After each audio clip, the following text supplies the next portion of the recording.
What the hell happened to wrestling?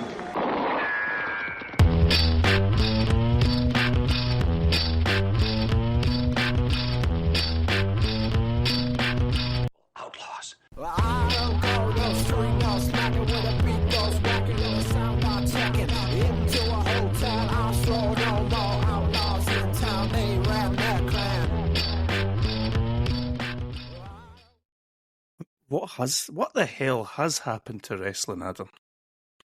Hey, I mean, I as somebody who doesn't follow it quite as much, I'm going to assume not a lot. I see all the stuff in the news. Based on the clip that I sent you of Takeshita versus Will Ospreay from AEW Revolution last night, what has happened to wrestling? What was that? Like, People just do not sell anymore. What's the point in having done a single one of those moves? There was no point to any of it. May as well have done nothing. He gave him a tombstone and he got immediate. No, he gave him a tombstone into a German suplex. Anyway, what a positive note to start on. This is episode 75 of the Middle-Aged Outlaws podcast. We continue our TNA Bound for Glory extravaganza, which we're both still enjoying. Yeah. Oh, yeah. Okay. Interesting. Yeah. And yes, today we're on Bound for Glory 2007. We're in Atlanta, where the players play. Adam. Yeah. That's what the song says. And before we get into that, let's have a quick chat about our movie that we watched this week. We've got vampires and rhinos and shit. Apart from the rhinos, it's 30 Days of Night that we watched. I've got a synopsis here. In the far northern hemisphere, the small town of Barrow, Alaska, experiences a solid month of darkness every year. Though most of the residents head south, some townspeople remain behind. Those that stay regret their decision when one year hungry vampires descend on Barrow to feed. Sheriff Eben, his wife, and a band of survivors must try to last until dawn breaks. I'm seeing you shaking your head at Eben. Well, it's so close to being Evan. Just make it Evan. 30 Days of Night stars Josh Hartnett as Eben, Melissa George, Danny Houston, and Ben Foster, the king of the cameo around about like the sort of mid-2000s, Ben Nice. Foster. How good is he in this film? He's always just a bit of an intense guy. He plays that so well. Have you ever seen, well, this is a poor start to a sentence because I can't remember the film, 310 to Yuma, the 310 to Yuma remake. You ever seen it? He's great in that as well. He almost plays the same character. Yeah, it's very similar actually. Yeah, nice. What do you think of 30 Days a Night? I really enjoyed it. This had been a while, and it's a film I've not seen many times. Like maybe twice before, but both quite a long time ago. And I kind of forgot how much I enjoyed it. It's got your story, and the story's fine. And there's a lot of bits that make sense. What a perfect ideal place for vampires to go, where you are gonna have 30 days of night. They don't have to worry about going out, have to check the time. None of that. And then when the things start happening, bits of it started coming back to me. I just really enjoyed it. It's fun. It's not overly complicated or anything like that. It's got some, there's something that I like about your very small town, and that's where it gets attacked, that's where it gets infiltrated. Really enjoyed it. It's one of them where when we decided this what we were going to watch, I was like, that'll be fine, but I enjoyed it more than that reaction is worse. Nice. Yep. Nice. I like it. I really enjoyed it, but I love this film. I love that the vampires are nothing more than bastards. Horrible, terrifying bastards. And, vampires have been romanticised and turned into all sorts of different things over the years, but this felt almost closer in sort of tone to the 28 Days films that we've just watched. Yeah. I love that they're just terrifying. I like the whole stuff about don't turn, the lead vampire says don't turn them. They're just... So is it your thinking they're just there to feed and feed only sort of thing? Yeah, because they don't, like you say, what he says, he does not want their numbers going up. They are there to feed. And the lead one, you're such a bastard. It's the exact right word. He comes out with some phrases. There's one, it's something like, it took us centuries to make them believe we were only a bad dream. And I was like, oh yes. I love that. And there's the thing about as well, you don't, or it feels like you don't get this a lot in these kind of films where you've got your antagonists and they are, sort of non-human by that point, creatures of some kind, where they're communicating with each other and they're strategizing with each other. And I love that. Same. It's brilliant. They're hunting like wild animals in a pack. Yeah. They send a couple of times they send kids through the middle of the town and you see them descending across the rooftops and that's cool. Really Brilliant. cool. This made me go and watch Blade as well after this because just the vampires are done fairly similar, although I'd love to see these vampires against Blade. No. Nice. It's a long time since I've seen Blade as well. Oh. I'd like to see more of this film. There is I think there's like a really low budget sequel was made, but it's not something that I've ever seen. This film's based on a graphic novel. The interesting thing about it is that the creator wrote it as a film and no studios touched it. So he turned it into a graphic novel and immediately the studios were onto it as soon as they saw the graphic novel. It's interesting. Interesting. Whatever happened to Josh Hartnett? Josh Hartnett was everywhere for a while. And then I remember him, it seemed like he wasn't in anything.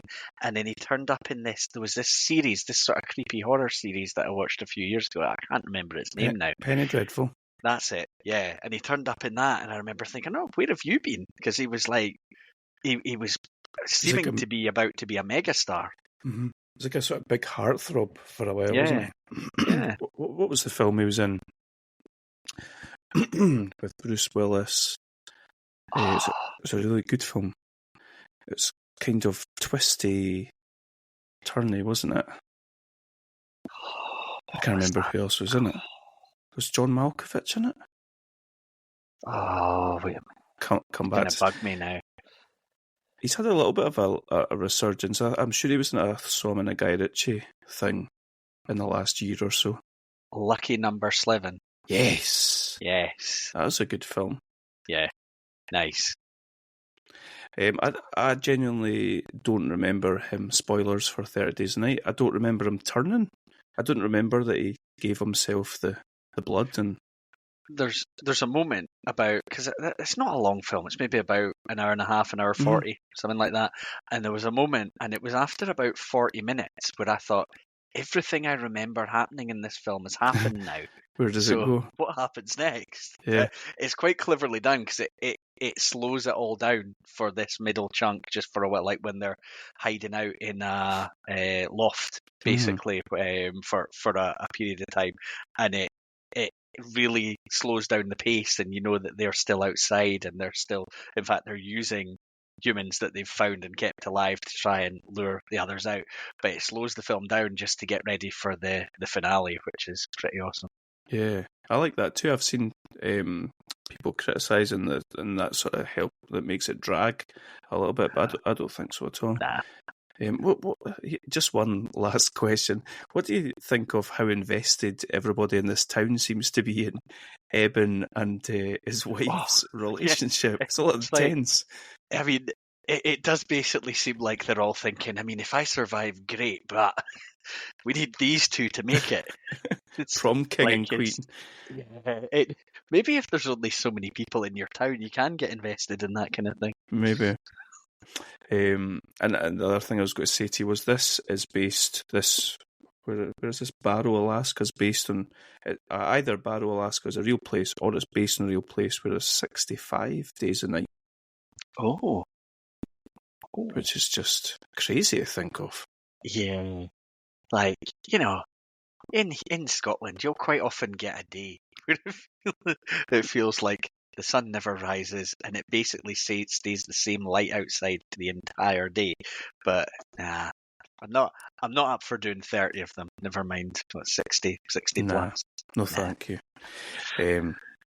Double thumbs up for 30 days a night. If you like vampire films, get on it. 2008 is next, and that will be The Strangers. Nice. Who is in The Strangers? I was definitely going to say Liz Hurley, but that's Liv Tyler. Yes. It's Scott Speedman that's in it as well, no? I can't remember who the male lead is, actually. It's been years since I've seen it, and I was terrified of it. I really like it, but I've not watched it for quite a while. Good fun. Definitely. It's Scott Speedman. Is it? Okay. Yeah. Well, we'll tackle that next. Nice. Shall we talk some TNA? Let's do this. TNA Bound for Glory 2007.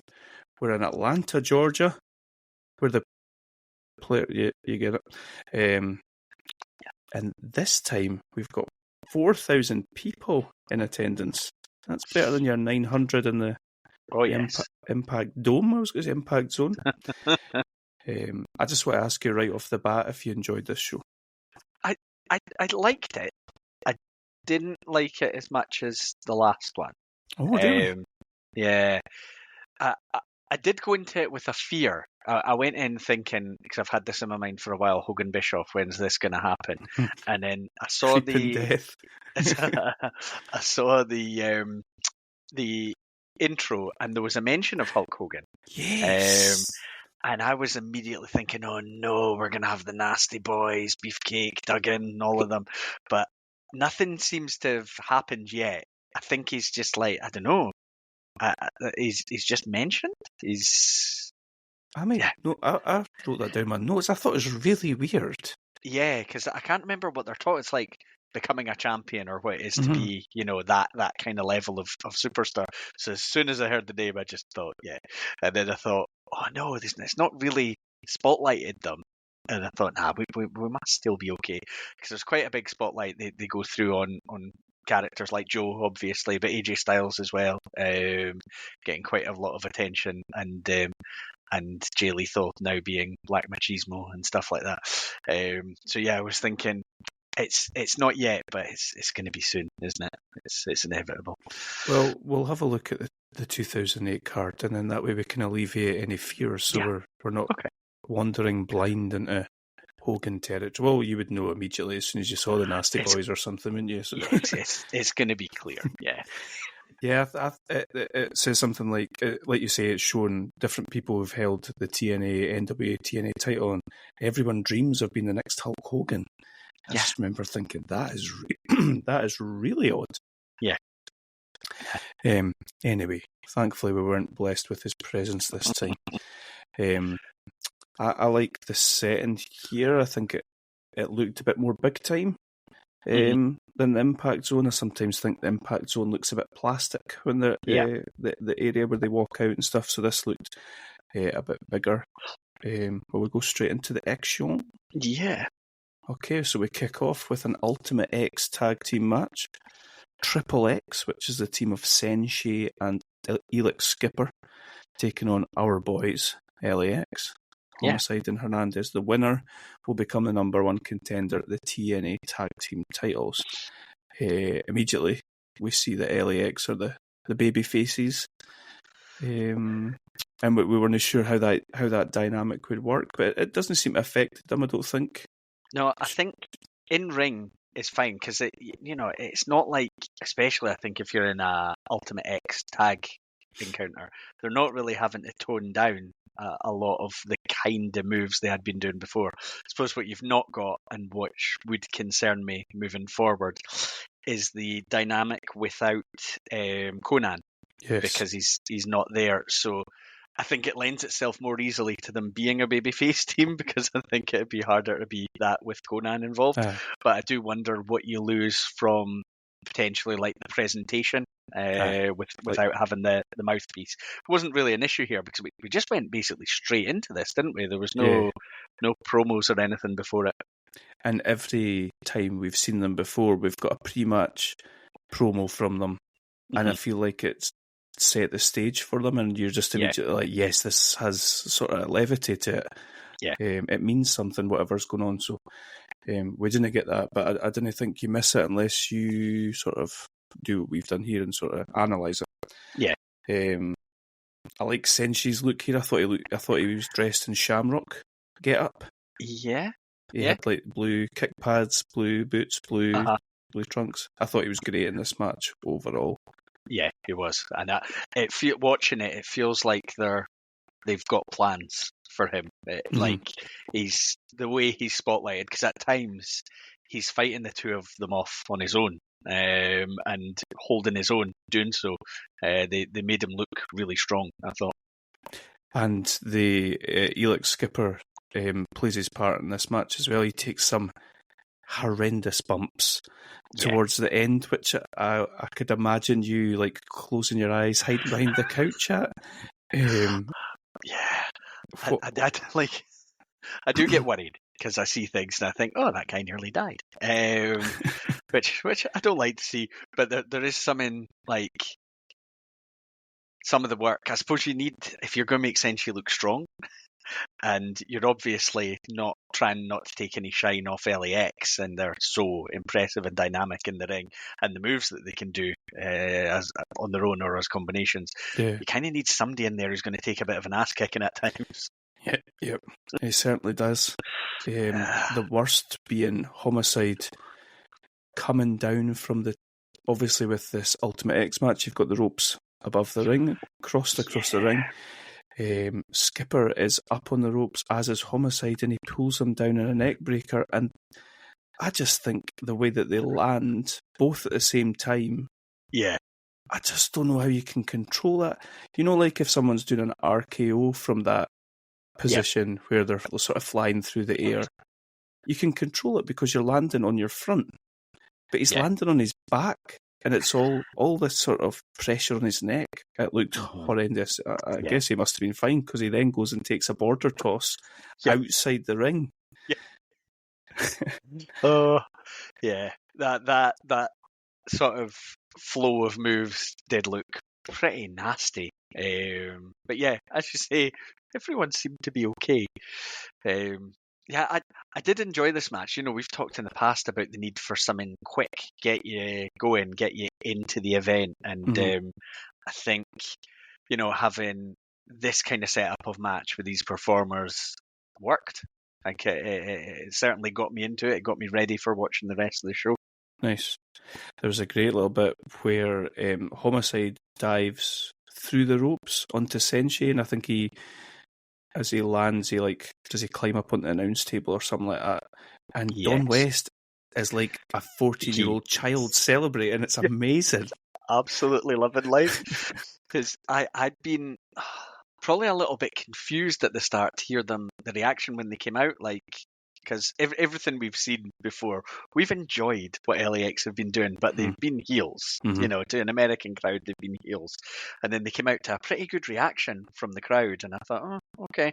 And then I think Don West really pushed that home for me that, these are babyface guys now, because he's basically up cheering and celebrating the move. I proper loved that. It felt so genuine. Yeah. I agree with you as far as an opener. I'd said to you that this, for me, rivaled Mysterio versus Kurt Angle, SummerSlam 2002, and Brett versus Owen, WrestleMania 10. I take it you won't be there, are you? I thought it was good. And I thought it was a very good opener. I'm not going to Brett and Owen levels. Okay, that's probably rational, and I'm sure in 2 weeks' time, if you asked me, I would probably forget what match you're talking about. So, absolutely fair. Okay, backstage we see basically an angle that sort of dominates the pay-per-view, which is Karen and Kurt angle. Karen has been central to a TV storyline that's going on between Kurt and Sting. It goes back to Sting supposedly slapping Karen. It then turned out that she was using it as a way of winding Kurt up, and Kurt using it as like sort of reason, justification for attacking Sting. It's all a bit silly and very sports entertaining. I didn't feel like, we say this a lot. We're dropping into this. We haven't watched what's been the build for all of it, and you're trying to pick up as you go. You've got Kurt Angle, who's incredible, unbelievable, can do everything in the ring. You've got Sting, who's an icon. Do you need this? It's an interesting question, because in another world we could be coming into this saying another match where one guy's saying I'm the best and another one's saying I'm the best. Yeah. I quite like the whole like Kurt beating down his son and Sting like being really angry, because you don't really get that from Sting. This might be out of line, but you don't get like a huge amount of personality for Sting normally. No, yeah, I think that's a thing. He's always been like a justice fighter man. I will bring my baseball bat down and point at the NWO. Yeah, like there's also the factor where, again, watching these in isolation, it maybe feels like a bit of a come down. Who's Kurt Angle facing? Oh, it's Sting, right?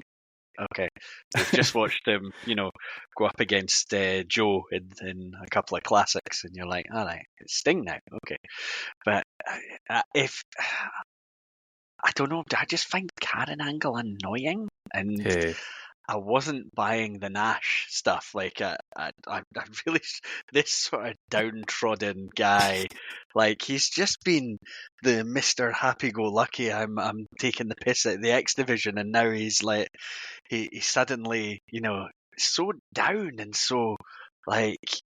Angle's his meal ticket. Yeah, and it's like they've taken all the personality out of him, and he's just like walking about going, "Oh, guess I need my guy to win." Okay. But like you say, we're dropped in the middle. We don't really get the affiliation between the two. It's just like he's sort of attached himself to Angle, and he's riding his coattails, which is weird for Kevin Nash. Yeah. But anyway, I think we see Karen and Kurt arriving separately, as well as X Division pioneer Big Kev, like we've just said. Yeah, I'm sure we'll go further into that as the pay-per-view goes on. I'm just laughing at my notes here, and I've got reference to what AJ Styles' character seems to have become. Like, before, we talked about the fact he was getting a bit of edge about him, and we liked that. He wasn't just being your, excitable puppy, happy guy type thing. But now, they've just decided he's an idiot. He's a moron. Did they have to go there? He's like they've like almost made him like a sort of bro dude. Yeah. Goof. It's really funny. You didn't watch Impact before it, did you? No. You would have been even worse. There's this really silly segment with Christian and Samoa Joe. They bring Joe to the ring, and like AJ's got a Hawaiian shirt on, and he's trying to serve Samoa Joe cocktails, and it's just odd and stupid.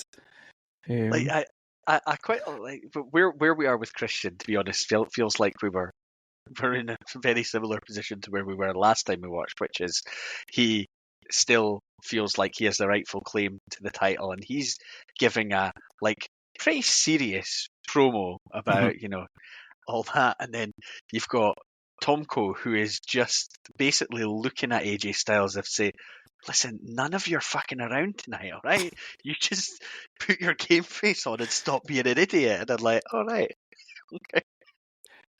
And AJ's smiling and laughing. He's talking about being excited to be fighting in his hometown. Yeah. My favourite bit of this was, I think Crystal asks Tomko how he's feeling preparing for his match. Christian immediately grabs the mic and he says, stop being so rude when I'm trying to talk to Tomko. I would never do that to you. It's just like, It's classic Christian. Oh, what a guy. I never heard Tomko talk before, apart from when he said no when he asked him for a beat. Yeah, I was not expecting him to talk, and then he did, and I was like, all right, okay. And he's fine, you know, he's not going to give a big lengthy promo or anything like that, but he was fine. But I don't even hate, you can put someone in that role if you want, but why make it AJ Styles? Just give him a wee bit of personality. Tomko at this point is IWGP Tag Team Champions. Do you know who his tag team partner is? No. So think about what Tomko is wearing, and think about what he looks like, and his tag team partner kind of looks almost the exact same. Think about a WWE wrestler who took a sabbatical and disappeared to Japan for a while and came back with a completely different name. Like Prince Albert? Yes. Yes. Yes. Amazing. Well played. Lord Tensai. Oh, yeah, of course. I forgot about his thing about going away and becoming Lord Tensai. Oh, okay. Funny pairing. So they could still go by TNA. Nice. Well, Tomko and Albert. I like it. Offensive to the testicles, like yourself, but you know, yeah. Okay. Moving on. What's his name? Vince Russo is in his bag here. We've got now. What have we got? A fight for the right. Reverse Battle Royal? Is it called? Yeah. Is it called a Reverse Battle Royal? Yeah. It's called A Fight for the Right, Reverse Battle Royal. And I needed so much explanation about what the hell this actually meant, because they do kind of talk through it about you basically have to fight to get in the ring to start off. So try to remember how many guys. They have is it 16? 16 start 16. Outside. Yeah. The first 8 in the ring then go to a Battle Royal, and then the last 2 remaining have a match. I was also thinking, fight for the right to what? And then they talk about become the number one contender, but this isn't to become the number one contender. This is step 1 to becoming the number one contender. It's like an onion. The worst, a rotten onion. Yeah. Because this will then, this is almost like playoffs to decide who you then fight against. Yeah. Based on the order in which they're eliminated. And so they're coming down, right? And coming into the ring. And I don't know the names beforehand. I'm seeing the guys as they're coming down. And I'm thinking, none of these guys are a number one contender for a world title with the current, roster that they've got in TNA. Yeah. And it just made me think, well, whoever wins this is not going to end up being the number one contender. So I just felt immediately like they're wasting my time with this. I kind of felt like that as well, but I obviously hadn't thought it through enough, because I was like, obviously Rikishi is going to win this, because he's about the only person that could potentially look like that they could be pushed on. Jimmy Rave, Lance Hoyt, Havoc, Shark Boy, and at this point you're like, maybe I'll fast forward. Petey Williams, Kazarian, the Motor City Machine Guns were in there. Sonjay Dutt, who has now got some sort of guru gimmick where he's scamming people out of money. Yeah. It's amazing.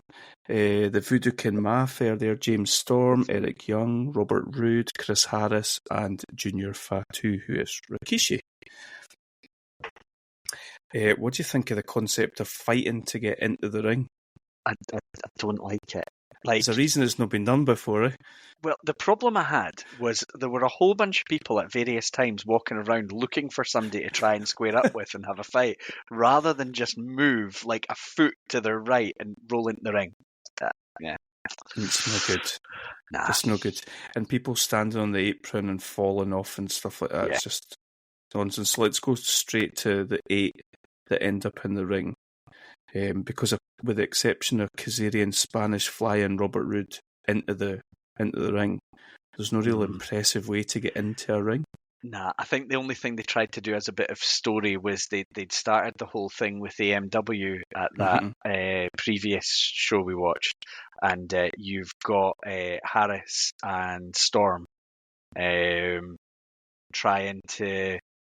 I think which one's the heel again? Storm. Is he Storm. So he just sneaks in just ahead of Harris. Basically steals he's hid the whole time, and then he steals Harris's place in the ring. The less talented member of AMW, in my opinion. Yeah. Both in ring and definitely on the mic. All that other one could do is scream and shout and throw bottles of beer. Yeah. So the 8 in the ring are Lance Hoyt, Eric Young, Chris Storm, Junior Fatu Kazarian, Alex Shelley, Chris Sabin, and Robert Roode. I didn't like this at all. What did you make of? Because Storm had a beer, and Young eliminates him and keeps hold of the beer, and then gives the beer to Rikishi, and then slaps his backside. Slaps Rikishi's ass. Yeah. Eric Young's a total comedy character, But it is, and he's pretty good at it. You know, he's got something facially and all that about him. But I felt like everything that happened in this made me care about it less, just as time was going. Yeah, the only real thing I probably liked in this was the Motor City Machine Guns doing some sort of double team stuff, which was cool. Yeah, but putting a tag team in something like this never really results in a sort of good outcome, does it? Nah. Yeah. Should we go straight to whoever was left? Oh, one thing I didn't mind actually is Robert Roode. I think he looks great. He almost gives me like a Mr. Perfect. Nice. Yeah. Yeah, and I feel like he must be transitioning to that kind of character just now. He must have done that fairly recently. He's kind of got. He's got a charisma about him, and they've. I don't think they've pushed him at this stage as a like a big time single star or anything like that. But obviously, he's going to long term become one. He's still wrestling. I think I just saw that he'd recently done an interview to say that he's just been cleared. He must have, but he's working as a producer for WWE. Right.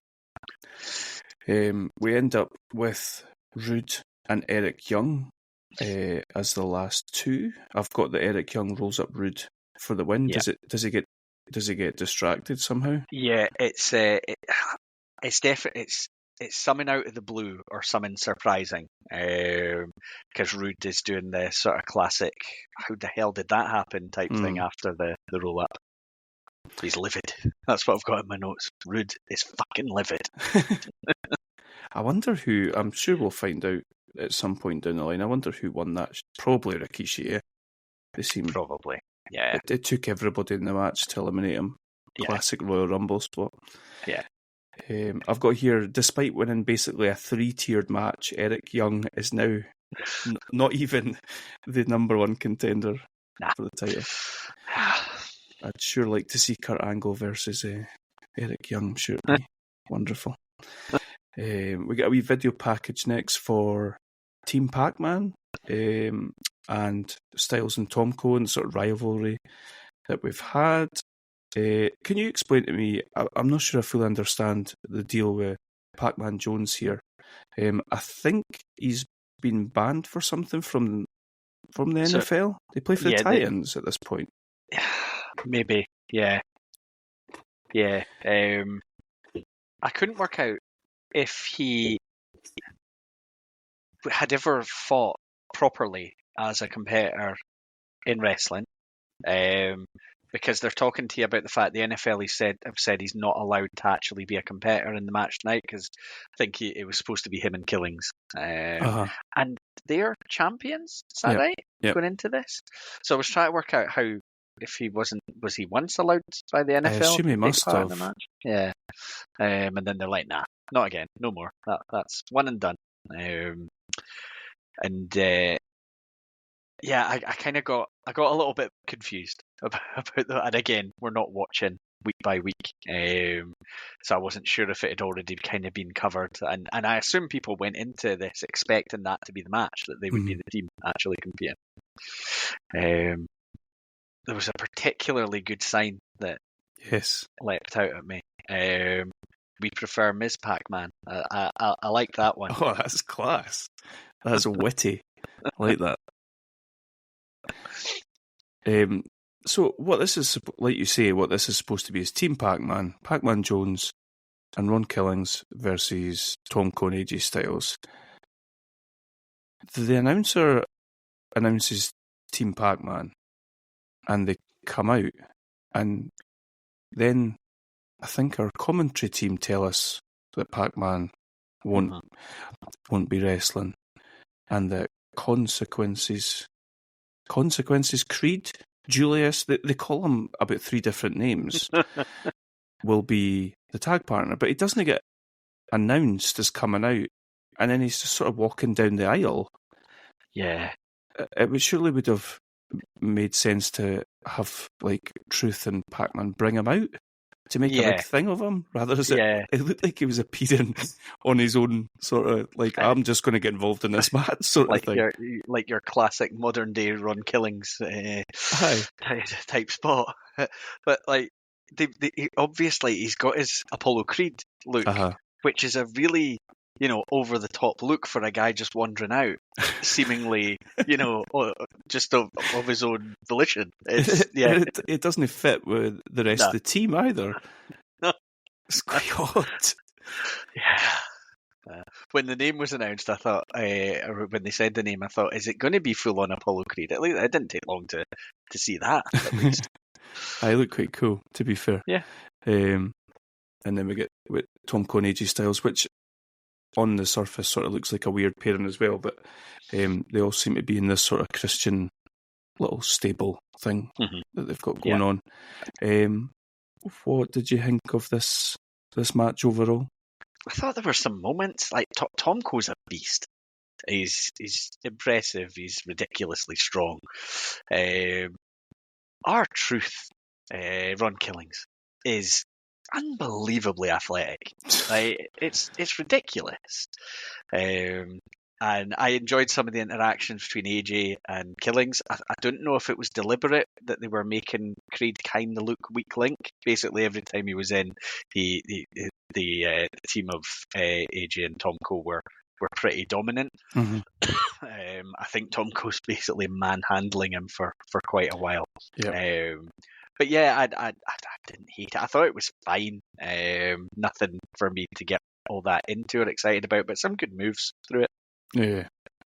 Tom Cole came out this just looking like an animal. Some of the stuff he was doing just looked solid. And same with what you're saying about Truth, unbelievable. We get a nice shooting star splash by AJ Styles from the top rope to the floor, which always looks good. I was quite happy to see that Styles and Tom Cole won the match, given I got a strong dislike for Pac-Man Jones generally, based off his NFL career. But the fact that LAX are the number one contenders, I just really like to see LAX versus Styles and Tom Cole. That'd be interesting. What did you make of the Earl Hebner spot? So you've got Pac-Man offering AJ Styles money, but it's like as a distraction, Killings rolls him up and the money goes flying everywhere. And instead of making the count for the roll-up, Earl Hebner starts pocketing the money. Quite funny. Quite character of Hebner based on some of the stuff that we've heard. I thought he sold it pretty well. He looked like he was trying to get every single note into his pocket. He did. That was quite good, actually, to be fair. I had a fairly decent match.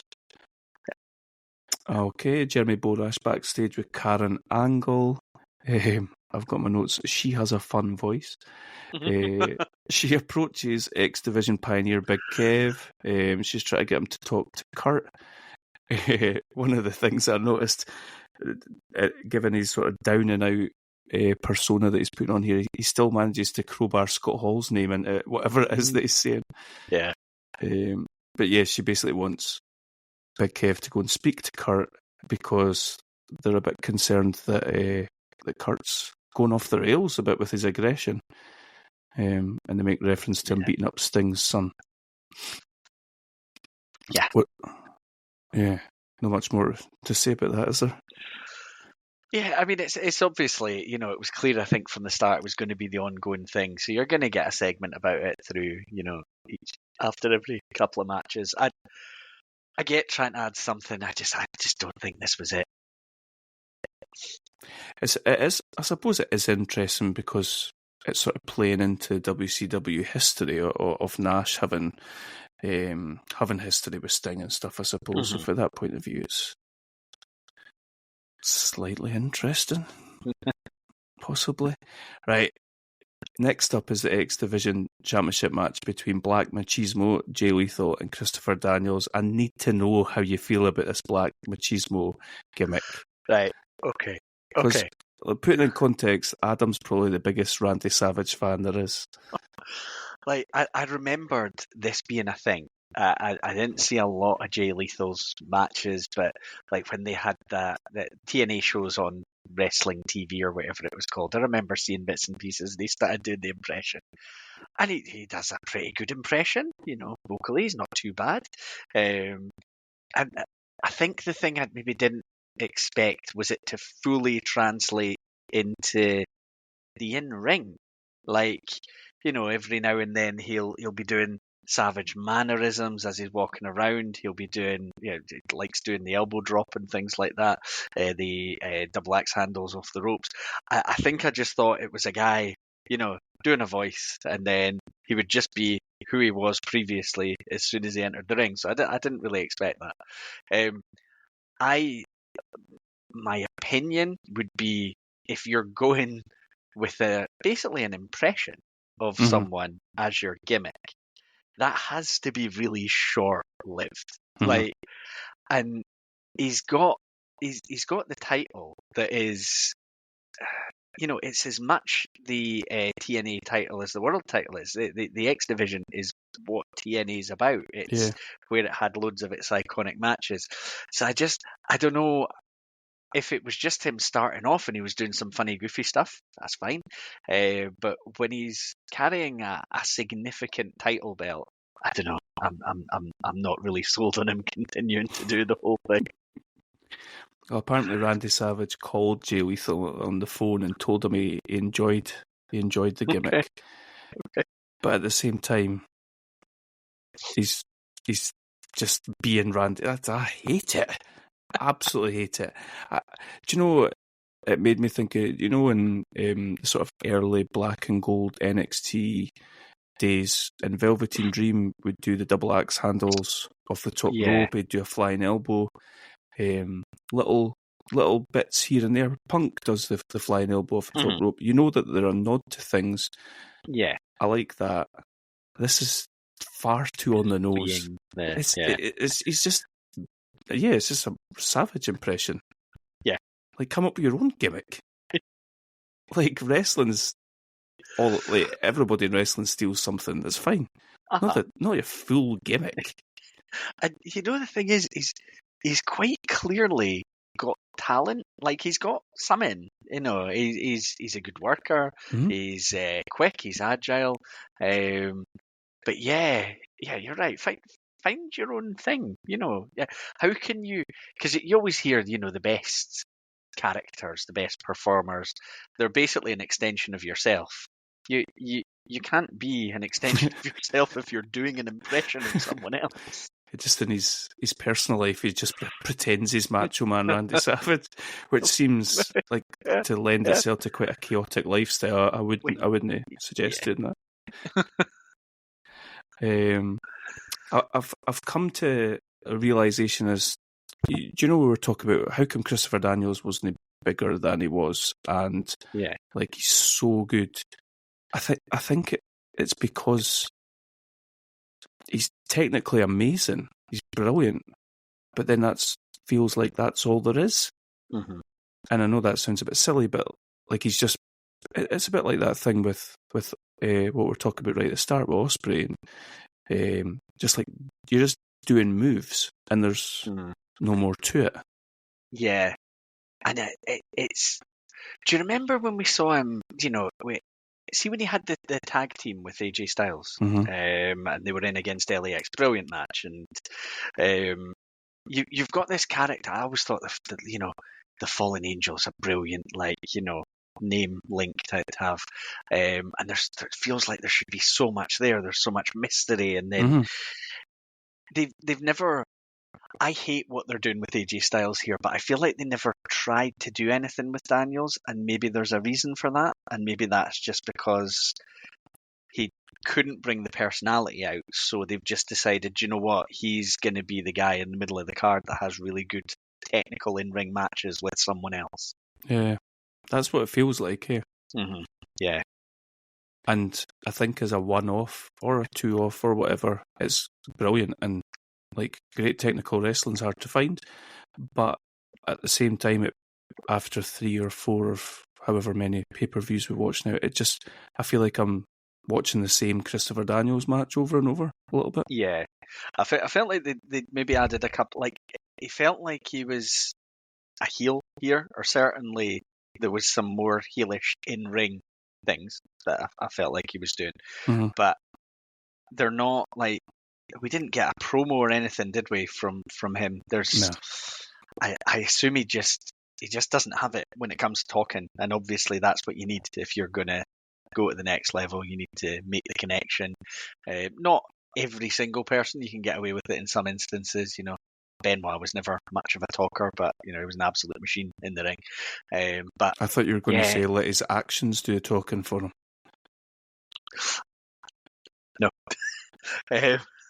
But yeah, I do think we've seen a guy. Maybe that was the moment. Maybe him and AJ. Maybe he needed to show something different in that moment with that pairing, where there was maybe the opportunity to go a bit dark when things had started going wrong. But initially it seemed like they did that with AJ rather than with Daniels, and they just kind of kept him as the baby face. I like him as a worker. I'll never be like, oh no, there's a Christopher Daniels match on a card, but I think it'll always be like, yeah, that's kind of where he is. Yeah, there's something about your moveset when you're a heel versus a face as well, and a tweener. I think the way that you operate in the ring can do a lot for your character, and somebody refusing to do a lot of the high flying and technically sort of beautiful moves that he does could also work in his favour, but it just seems like it's almost a bit like a computer game character that just does these are my set moves. It's a bit silly and a bit backward to be complaining about brilliant stuff like the Death Valley Driver that he does, and the moonsault and stuff, but I just think that there's a little bit more nuance that you could bring to the character. Yeah, I get that. Who won? Lethal retains backbreaker, then into like a face plant. Oh move. God, that sucked. Yeah, and there'd been like, I think the moment where I thought, oh, are they going somewhere with Jay Lethal as Black Machismo? Is where he kicked out of the best moonsault ever, which we've seen people kick out of before, but I felt like maybe not at Jay Lethal's level, or my perception of Jay Lethal's level. Yep. And then it was a heelish moment as well, because Daniels reacted with like a flurry of aggressive, angry punches, but again, it never went anywhere. Damp squib a little bit, eh? Yeah. Yes. Oh, the highlight of the pay-per-views next is Crystal. She's backstage with the Steiner brothers. She's trying to talk, and Scott just puts his hands over her mouth and goes off. Oh man, I wish I had the clip of this queued up. Oh. He just goes off on one of his classic tirades about fat asses. Like, what did he actually say? Because it's a madman rambling. It really is. At one point, Rick gives him the side eye as well. And it's like the second time he goes, fat asses. And Rick's just kind of like, wait, what? Yeah. Yeah, he's talking about Dudley Boys having fat asses. I can't, yeah, it's amazing. Search it out, YouTube it. It's brilliant. It's up there. That's up there with the maths. The maths promo, isn't it? But that'll forever be a classic. But yeah, Steiner maths. Yes. So, in summary, the Dudley Boys are Team 3D. Have got fat asses, which takes us into the match. A 2 out of 3 falls table match. The Steiner brothers versus Team 3D. So I was glad. I think you had sent me a message clarifying before I watched what this match actually was, because I was like, so it's 2 out of 3 falls tables match, but you were like, no. Basically, you have to put both of the other team through tables. Yes, it's a tag table match. Yeah. I was like thinking, is there just a table there, and you're trying to? But yeah. What do you think's happened to Dudleyville? Team 3D are billed as come from New York City, but concerned. Yeah, it's maybe just like Spike and Sign Guy and that awesome manager they had for a while. What's that guy called again? Can't remember. Yeah. The quintessential stud muffin. Yeah, yes. But I didn't enjoy this. I was shocked. I didn't think it was that bad, to be honest. I thought it could be miles worse than what it was. I suppose if it had been longer. Definitely would have been worse if it was longer. This, like, Scott Steiner just looks like he's struggling to walk at times. Yeah. Has he got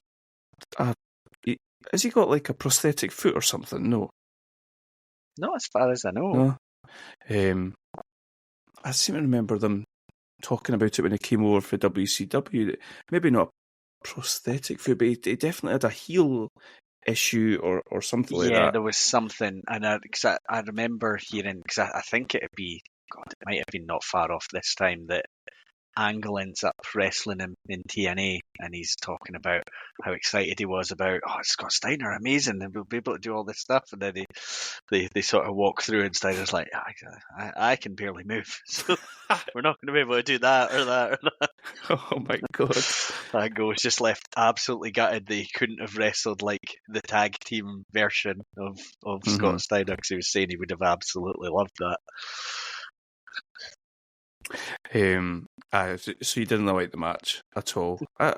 Yeah, I mean, it is what it is, isn't it? Scott pulls off a Frankensteiner at one point, and it's a flaming miracle. I think that he manages it. Yeah. The Dudley Boys need people to work around them, don't they? Yeah. To help them, not to help them look strong, but it's just that thing of having you immediately think of Hardy Boys and Edge and Christian and the stuff that they've done together.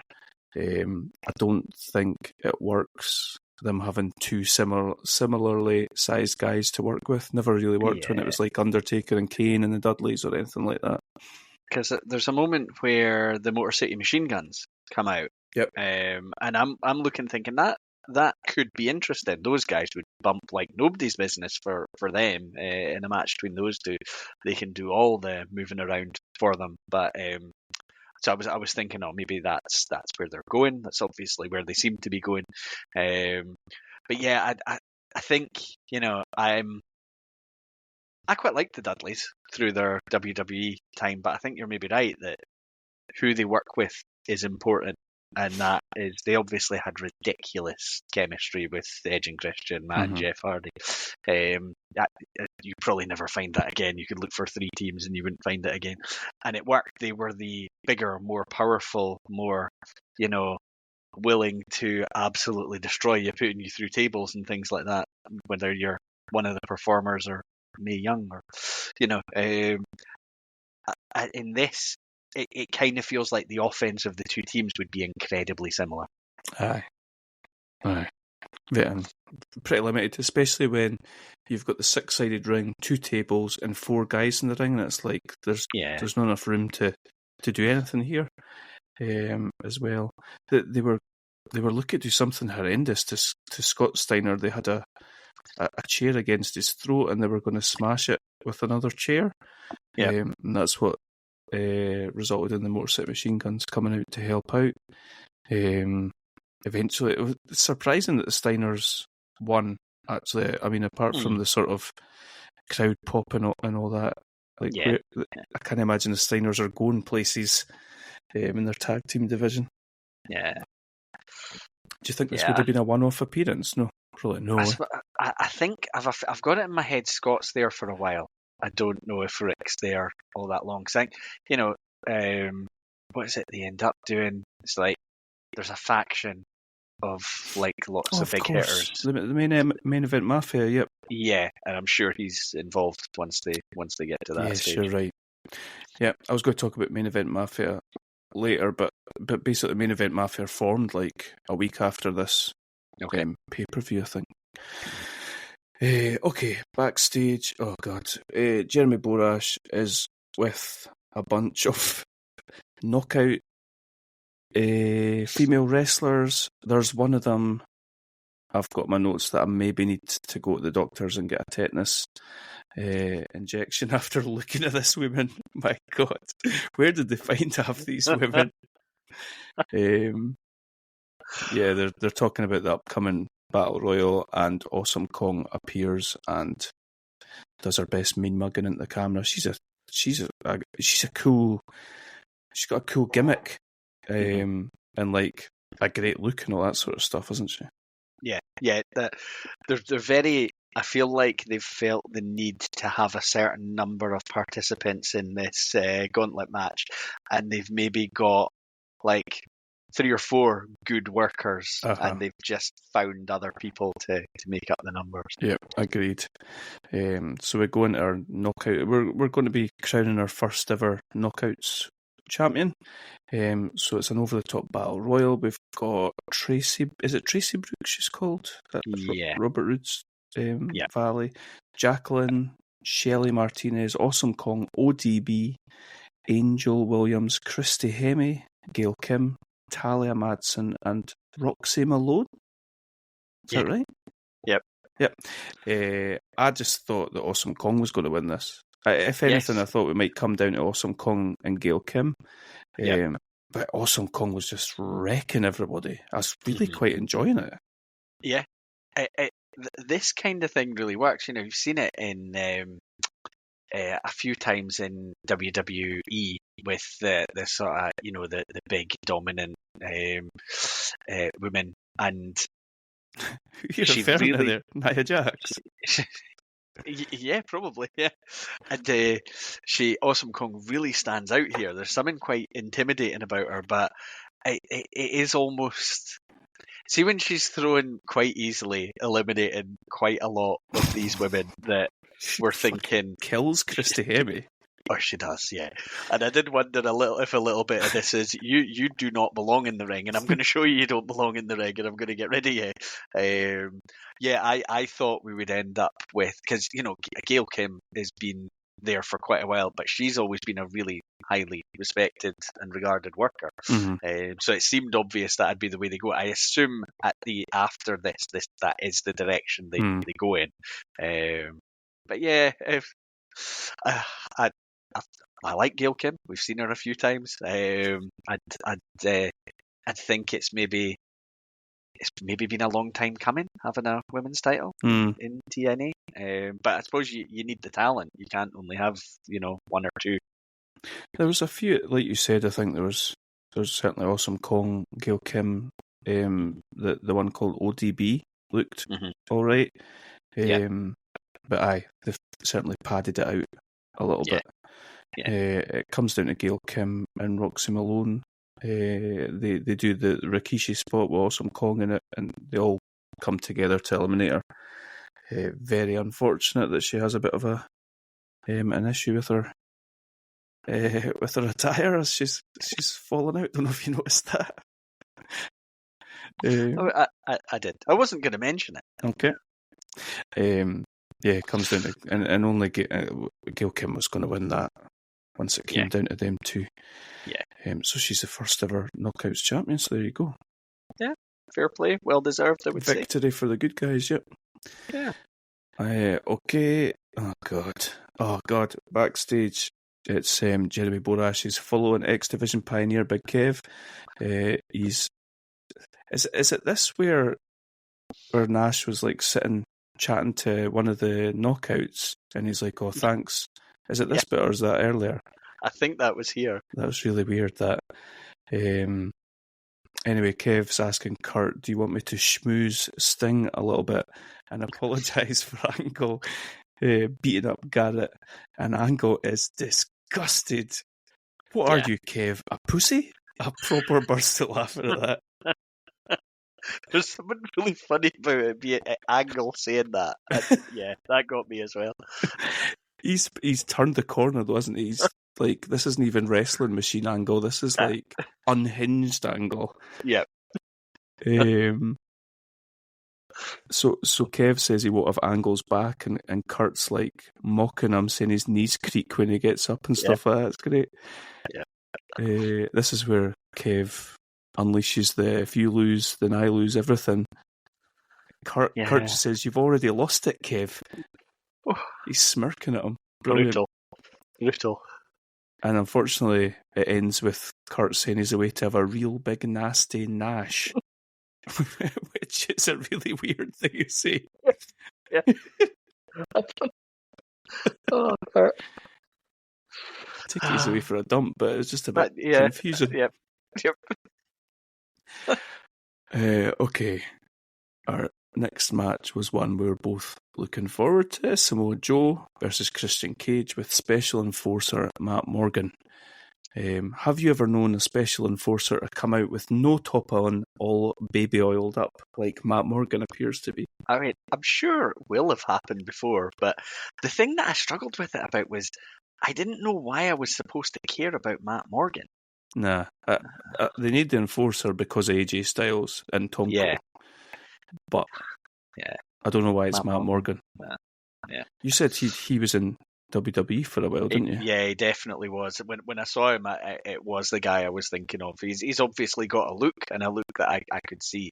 Certainly Vince having gone for, but I don't think he lasted very long in WWE. Right, I don't recognise him at all. He's massive, like, but I got into this match to the point where I stopped taking notes and just sort of started enjoying the match. I really, really enjoyed it. What did you think of it? Yeah, this was good. There's something. We've talked a lot of times about Christian, and he must do a smug face look better than anyone in the business. He truly believes he's that damn good, and I love it. I'm there for it. They've gone a bit more Samoan with Samoa Joe. I think there was quite a bit in the intro that I don't think we'd really seen go to quite that extent before. And Joe is still just an absolute badass. He's obviously, had his program with Angle. I think that's a really difficult one in terms of where you go next for Samoa Joe. But I like this dynamic, these two.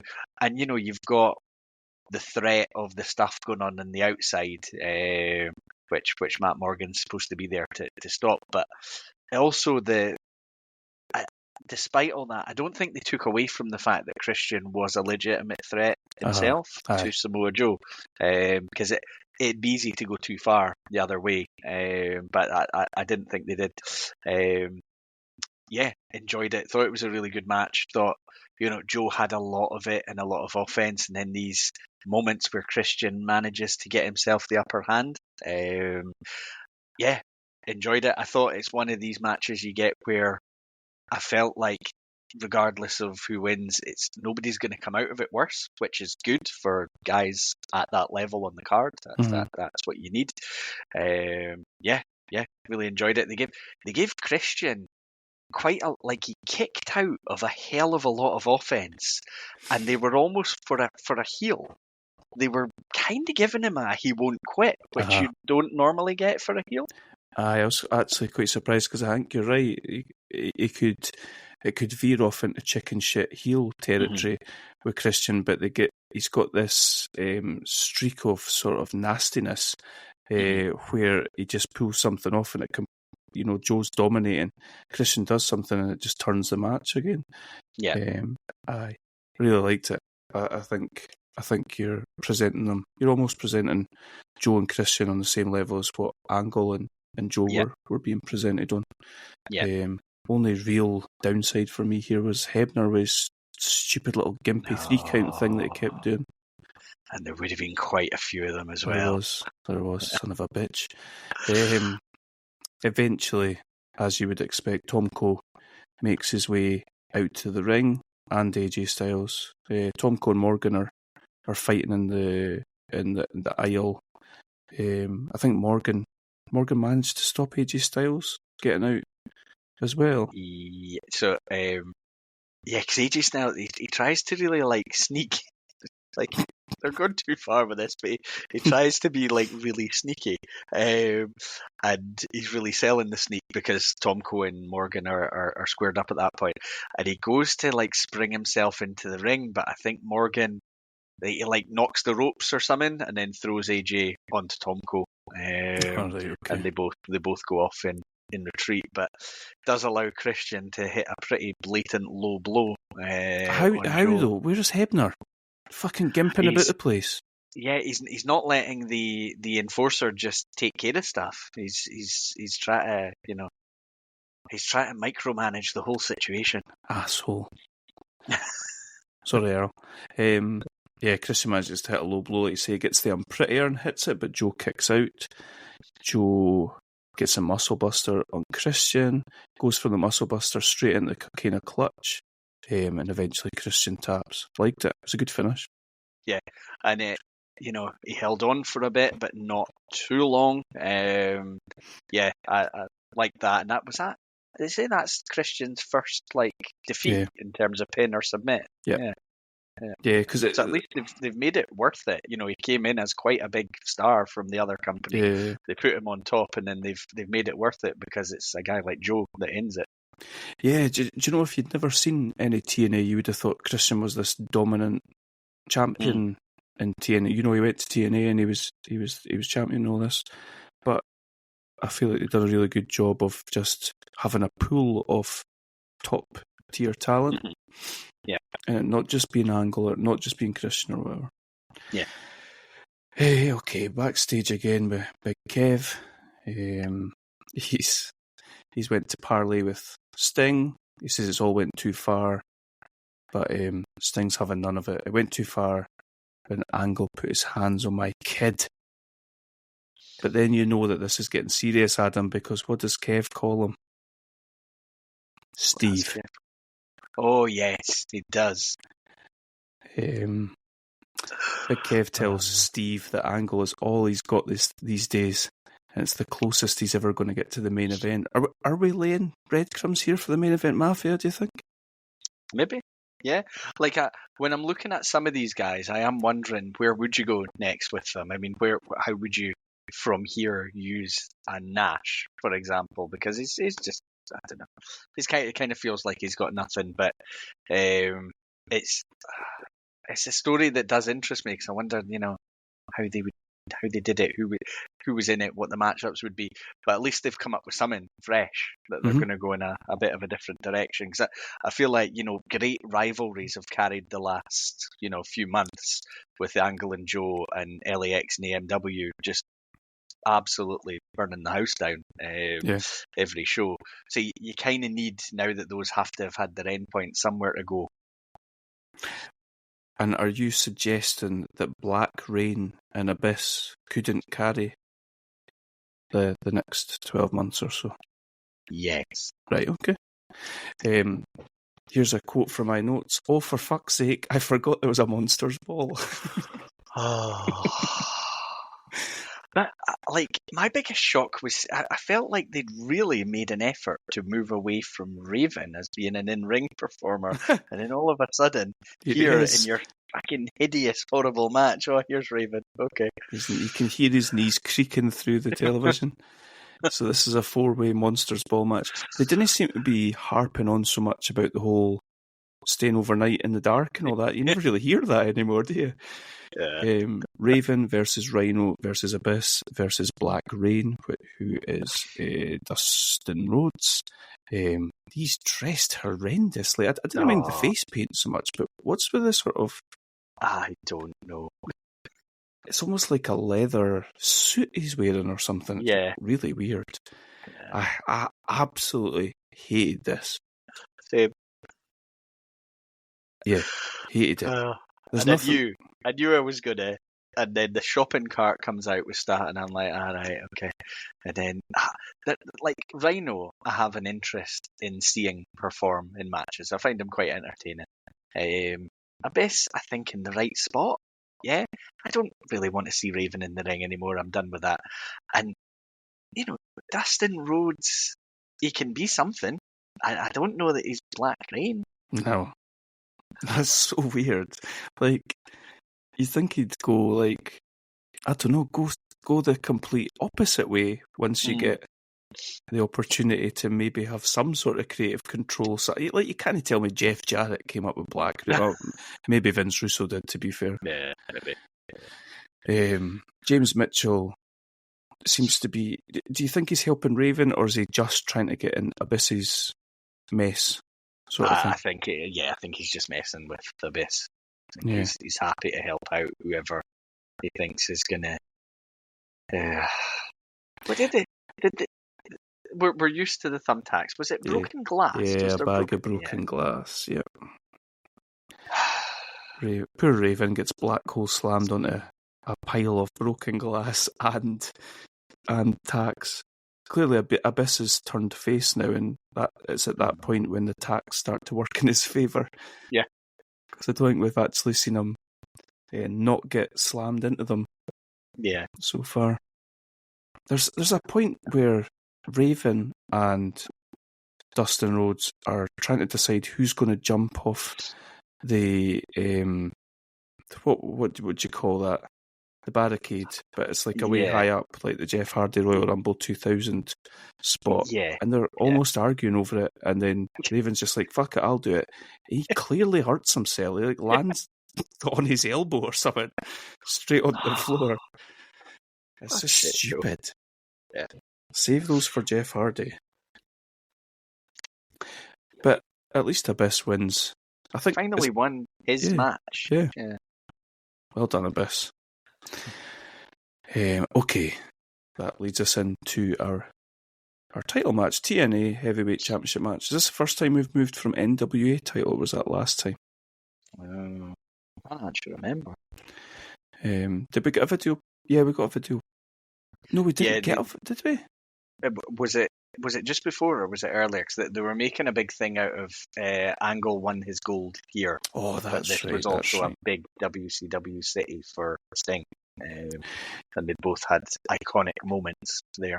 That's right, because I actually wrote here, because I watched the Impact before this, I had a bit more insight to the whole Garrett Borden stuff with Angle beating him up at his match and all that, and I feel like they could have done a video package to show you what the storyline had been with the Karen Angle and all that, because they don't, but I did like the Atlanta stuff, to be fair.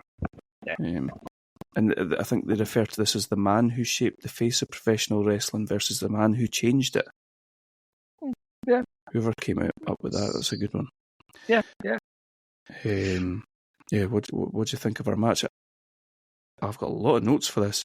Angle Sting, I think you touched on it before, but you don't really go like, whoa, oh yes. I don't know why though. Yeah, like, I thought it was okay. Like they had I felt like they went for the shock factor, because they've got like Sting showing an impressive like wrestling ground game early on. Nice. And kind of dominating. He dominates the match for a while. And then you've got Angle starting to take control and really dominate him and get, a bit cocky and a bit sure of himself and all that. Like, it's never going to be a Angle and Samoa Joe match. It's just not. It can't be. But I suppose it it's not trying to be. It's more about telling a story. Yeah, I wasn't excited for it, and again, I don't really know why. I just wasn't. But I didn't hate it. I thought it was fine. It's a bit more of, certainly for Angle, it's a bit more of almost like a sort of 90s wrestling match versus these back and forward type matches that we've come to expect for Angle. I was just laughing there. At one point, TNA says that he's surprised Sting didn't go balls out in the opening exchanges. It's quite an interesting turn of phrase. Yeah. He also says at one point, Sting is going to be trying to use one of his Scorpion type moves. Yeah. I picked up on that because I was thinking, like, I know that his moves have a name it's associated with the Scorpion, but I mean, are scorpions running around doing these moves? He's going to try and sting him with his tail. I think my big problem with this match was it was only a matter of time before Nash and Karen Angle got involved, and you're kind of waiting for it. Did you have any notes about the 450? Oh yes. Oh, Kurt. What the fuck? Oh, like it's only because I'm aware of his work beyond this that I knew that he was okay after that landed, because it basically comes down on his head. Yeah, like that must have hurt Sting as well as hurting Angle. Like he lands on Sting's chest. Oh. That's an odd one. Never seen that one before. That's up there with Lesnar's shooting star press, I think. Yeah. How do we get? Of course, we get a ref bump. We get a new ref out, but Nash just clean clocks the new referee. So Nash has clearly picked a side. He says he wasn't going to get involved and be on Angle's side, but Nash eventually gets in the ring, tries to take down Sting, but Sting ends up fighting both guys. Angle loves a low blow, doesn't he? Oh yeah. Angle hits a low blow on Sting. He swings at the bat. He swings the bat at him.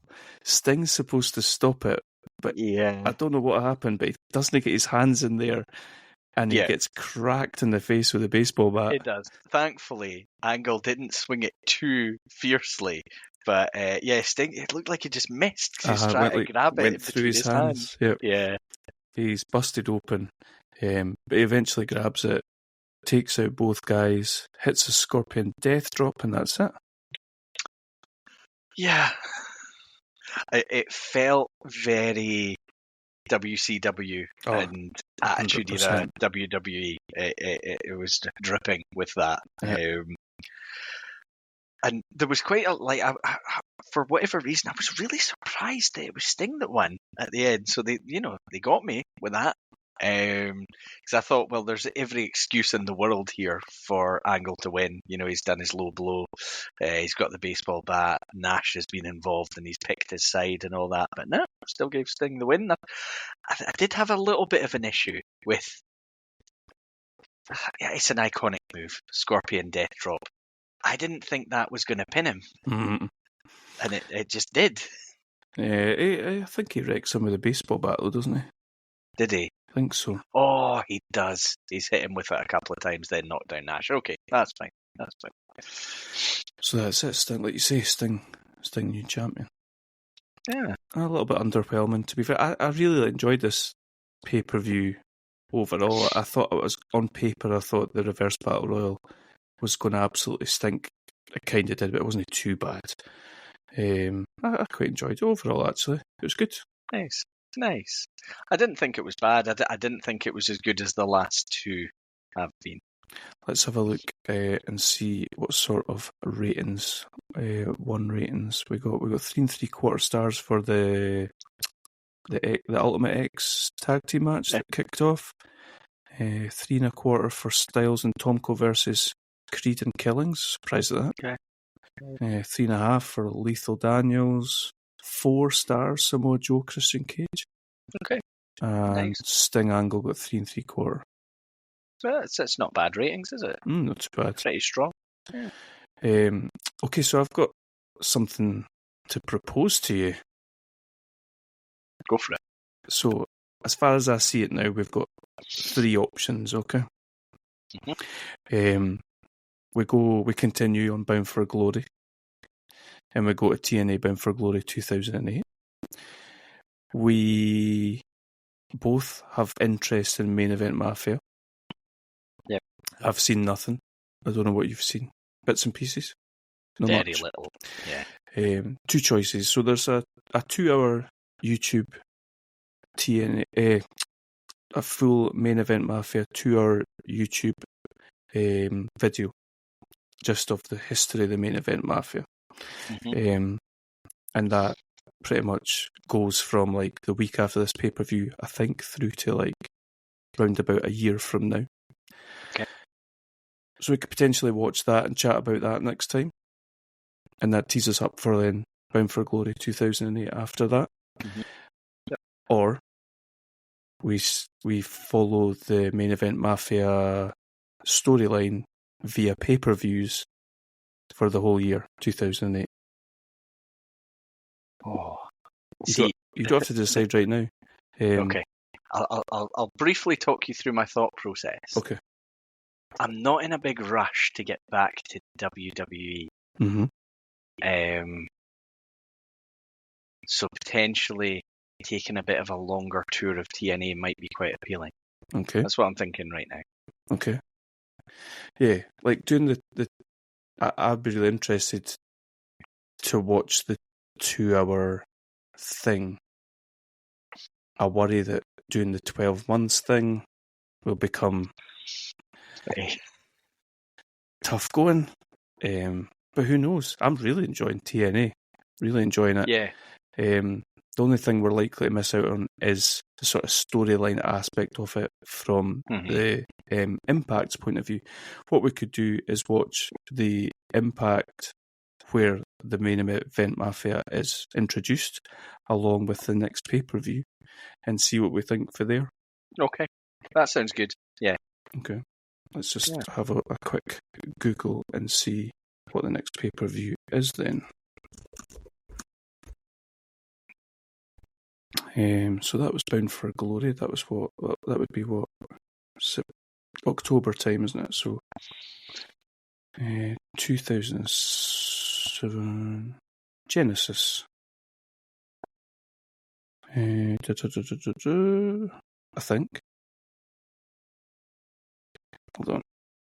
This is delightful listening, isn't it? I'll tell you what, we'll work it out. We'll work it out. Yeah.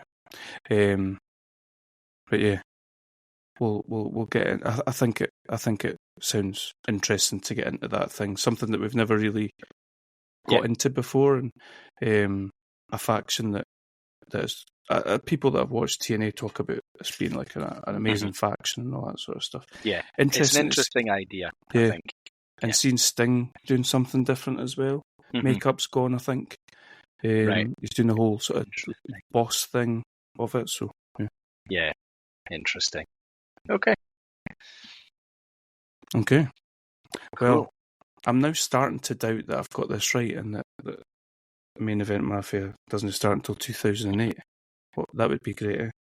I'm fairly... I mean, it would be fine. We could just do the 2008 show and then potentially deviate there. But yeah, we'll figure all that out. Okay. Yeah. I'm just talking absolute shit.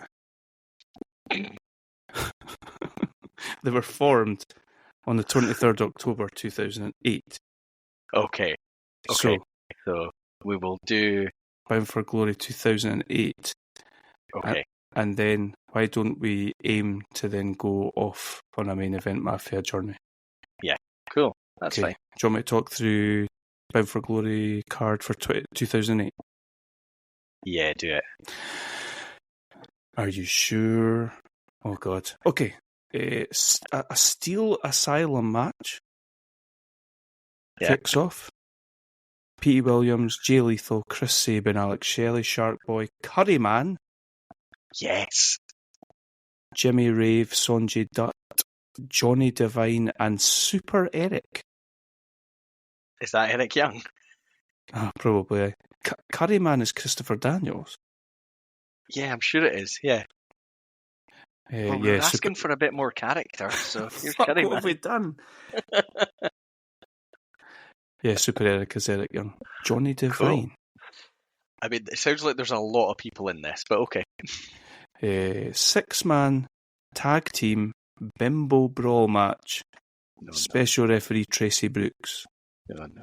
Cute Kip and the Beautiful People versus ODB, Raka Khan, and Rhino. Right. Cute Kip, I assume, is Billy Gunn. Yes, it is. It must be. Yep. Cute Kip. Okay. TNA X Division title match. Abdul Bashir versus Consequences Creed. Okay. Abdul Bashir is Davari. Right. Okay. TNA Women's Knockout Triple Threat match. Roxy versus Taylor Wilde versus Awesome Kong. Okay. Yes. TNA World Tag Team Title Monsters Ball match. Fuck me. Beer Money Incorporated. Oh, yes. Versus Abyss and Matt Morgan. Okay. Versus Team 3D. Versus LAX. Okay. Well. Beer Money Incorporated are the champions there. Nice. A 3-way match.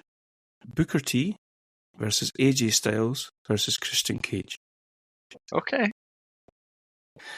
A singles match. Special Enforcer Mick Foley.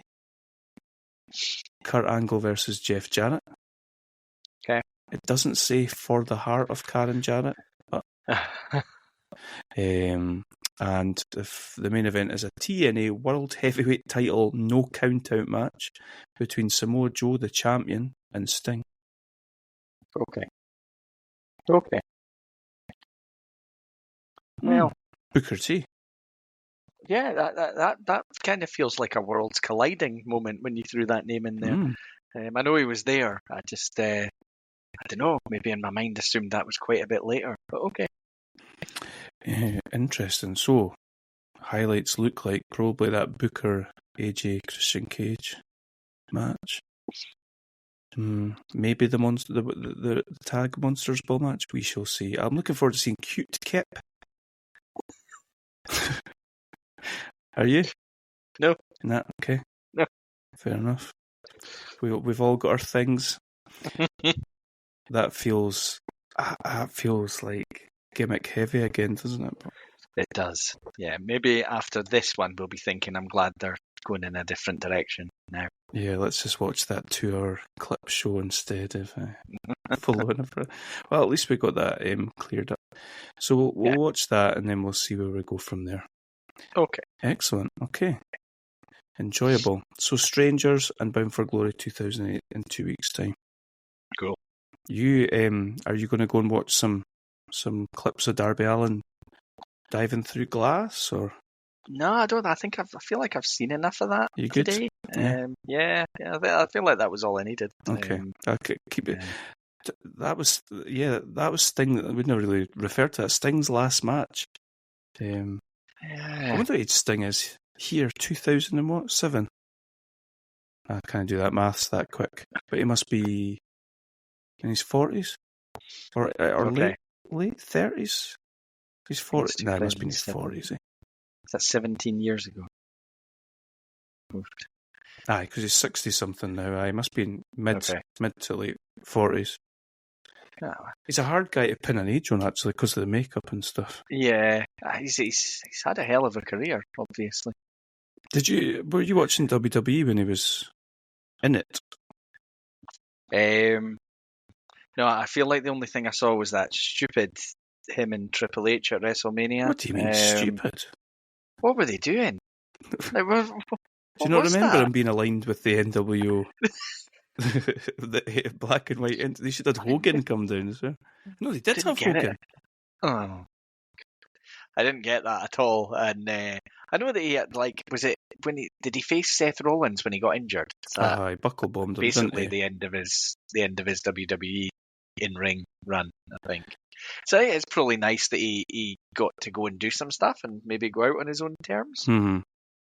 Yeah. I saw a fun interview with Sting where he was saying that he was sat backstage paralysed, and Seth Rollins came up to him and was saying, like, I went, I dressed as you for Halloween one year. I think he was trying to say, like, I can't believe I've done this to you. You're my hero, but that's all he said to him, and Sting was like, huh? Oh, God. Yeah. I mean, obviously a legend, an icon, maybe more on the WCW side, and I was a WWF guy. He never got the Undertaker Sting match, which I think was something a lot of people wanted, but by the time it seemed possible, I don't think it would have worked. Maybe could have done it like a cinematic match or something like that. Mm. Yeah. Oh, don't let Big Mark hear that. He'll maybe go into retirement for WrestleMania 40. Yeah, you just Stick you know, to your don't- podcasting, mate. don't put yourself through any more injuries. You've done your bit. Right. We shall speak in 2 weeks' time. And maybe I'll have worked out the calendar of a main event buffet after that. Eh? Nice. I've every confidence in you. Oh, excellent. Okay. See you soon.